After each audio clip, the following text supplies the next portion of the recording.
Qala inni abdullahi atani al-kitaba wa ja'alani nabiyya wa ja'alani mubarakan aynama kuntu wa awsani bis salati waz zakati ma dumtu hayya wa baran bi walidati wa lam yaj'alni jabbaran syakiyya. Wassalamu alayya yawma wulidtu wa yawma amutu wa yawma ub'atsu hayya. Dzalika Isa ibnu Maryam qaulal haqqil ladzi fihi yamtarun.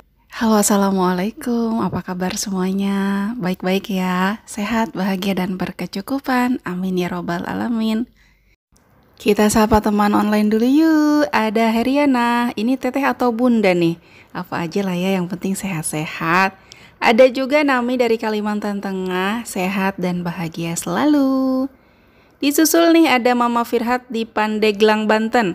Katanya baru seminggu nonton videonya Kamaya, berasa dengerin radio. Saya curiga deh, kayaknya kebiasaan kita sama. Kalau nyetel YouTube, suaranya kemana, kitanya juga kemana, asik beberes. Tapi nggak apa-apa, yang penting semangat. Ilmunya dapet, kerjaan rumahnya juga selesai. Jenius emang. Mama Firhat kita ada temen nih di daerah Tangerang juga. Siapa ya kemarin itu? Mama Tara ya kalau nggak salah. Mama Tara boleh dong komen Tangerangnya di sebelah mana. Ada juga Rey Al-Fatih nonton sambil makan seblak di teras rumah. Masya Allah, nikmat Tuhan mana lagi yang kau dustakan. Ada juga Vivi Arianti dari Bojonegoro, Jawa Timur. Salam kenal juga ya Bun. Semoga suka ya dengan video-video yang dihadirkan di channel Teras Kamaya. Terakhir ada Priscilia yang gak suka nyimak berita gosip. Iya, emang udah gak zaman ya saya sibuk ngurusin hidup orang lain. Waktu bisa terbuang sia-sia karena kita tidak sadar bahwa waktu itu berharga. Kita juga tidak sadar bahwa itu adalah rezeki untuk kita yang masih ada di bumi. Pada akhirnya bisa saja kita jadi orang yang merugi. Teman-teman, hari ini saya mau sharing mengenai hal-hal yang membuat waktu kita terbuang sia-sia. Yang pertama adalah sibuk ngurusin hal yang bukan urusan kita. Ini udah jelas bikin kita kehilangan fokus sama hal-hal yang lebih penting dan ada dampak untuk hidup kita sendiri. Misalnya seperti bergosip. Anteng berjam-jam nongkrong sama teman-teman. Tadinya nggak niat ngomongin orang, tapi sekalinya ada satu orang aja yang mulai buka pembicaraan, langsung merembet kemana-mana. Tadinya satu orang doang, 2, 3, dan seterusnya. Saya sih nggak gibah Bun, cuma cerita doang. Jangan salah, gibah itu pada prakteknya memang ceritain orang kan? Masa ada gibah pakai bahasa kolbu? Mana main? Urusan yang gak ada hubungannya sama kita gak usah terlalu dipikirin. Dibahas berulang-ulang sampai lupa sama urusan kita sendiri. Tahu dong resikonya ketika kita ngomongin orang kalau salah itu jatuhnya fitnah. Fitnah itu lebih kejam loh daripada membunuh. Dan kalaupun benar itu jatuhnya gibah. Gibah itu seperti apa? Seperti kita memakan bangkai saudara sendiri. Ih, apa doyan ya? Gimana ya Bun cara bedain kalau kita tuh cuma cerita doang sama kita tuh lagi gibah? Karena kebanyakan kita tuh suka nggak ngaku kalau kita tuh lagi gibahin orang. Gampang kok, gampang banget. Bedanya cuma gini aja. Kalau kita cerita sesuatu tentang dia dan dia denger, kira-kira dia marah atau enggak. Ih, tahu nggak sih, jangan mau tahu jalan sama dia malu-maluin. Tahu nggak kemarin pas diajak makan ke restoran yang terkenal itu? Diminum dong air yang di mangkok, padahal itu kan kobokan buat cuci tangan cuy. Nah kalau kita cerita itu, terus si pelakunya ini nggak suka atau marah, mungkin malu, itu bisa dikatakan gibah. Tapi kalau orangnya ada di situ ikut denger, ikut ketawa, itu bisa jadi cerita lucu. Tahu nggak sih, kemarin kan dia ikut nongkrong sama kita ya, ngobrol di sini. Tahu nggak kemarin dia ternyata jalan sama si A dong tanpa sepengetahuan kita. Itu orang muka dua banget sih ya. Nanti kalau ada di sini nggak usah diajak ngomong ya. Untuk apa juga, sesuatu yang biasa aja harus dipermasalahkan.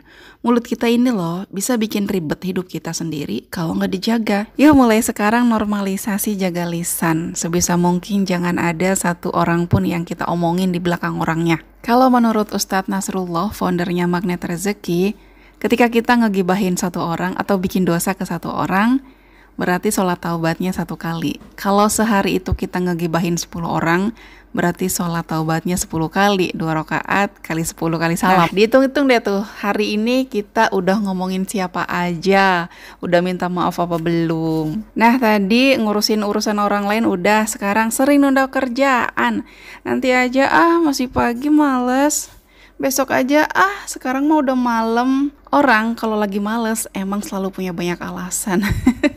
Tapi kalau malesnya tiap hari, hati-hati. Jadi itu nanti kepribadian pemalas. Ya emang mageran. Supaya nggak males gimana? Coba bikin daftar prioritas. Jadi ribet ya. Tetapkan batas waktu untuk menyelesaikan satu kerjaan. Terus juga hindarin gangguan. Gangguannya apa? Kalau kita nggak jauh-jauh deh dari media sosial.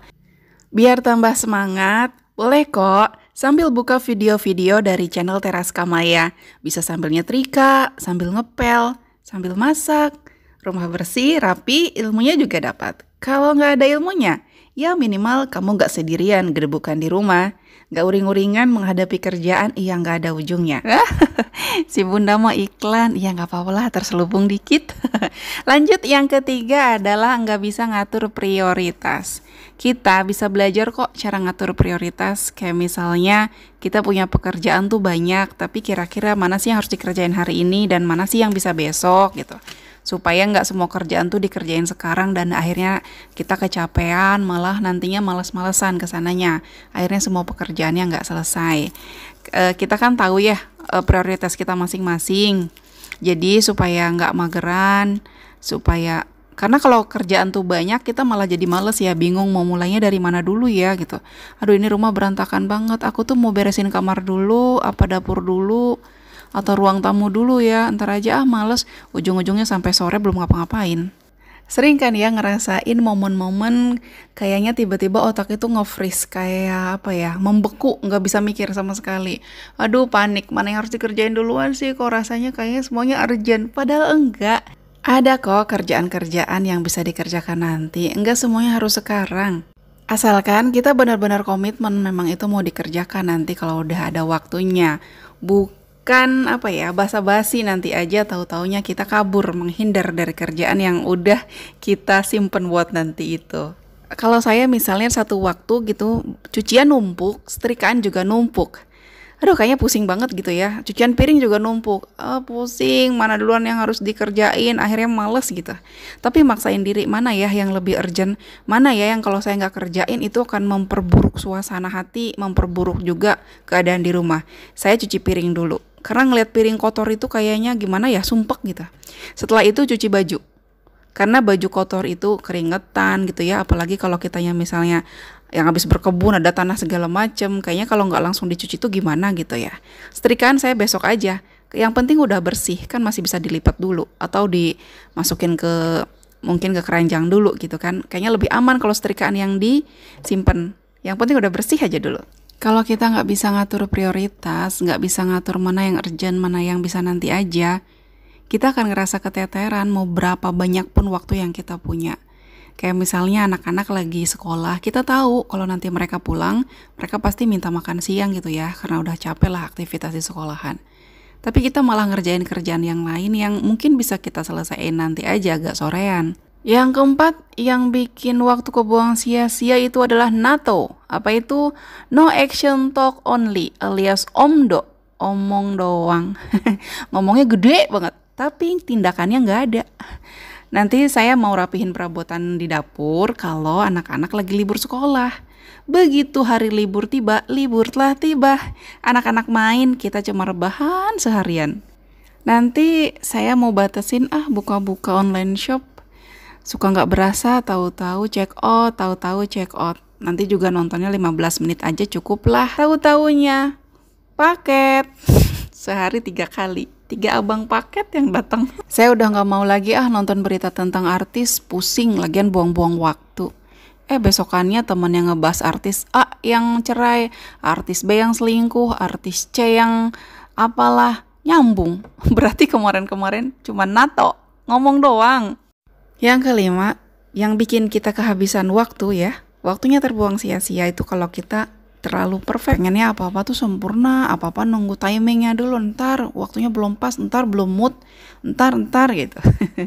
Biasanya kalau kita itu terlalu perfect, pengen apa-apanya itu kelihatan sempurna, suka ngulang-ngulang kerjaan, kayak lantai udah jelas-jelas udah disapu, tapi karena ngeliat kayak ada pasir, disapu ulang. Terus kayak misalnya bikin mau bikin keputusan aja, kayaknya susah banget gitu ya, mau pergi bingung nih mau pakai jilbab warna apa ya, mau yang warna hazelnut, dipikirin atau warna krem atau coklat Milo, lemari dimasukin lagi, 1 jam cuma untuk milih jilbab aja. Ada yang pernah pusing mikirin besok mau masak apa?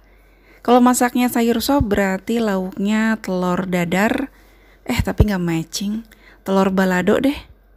Tapi kemarin udah telur balado. Apa ya?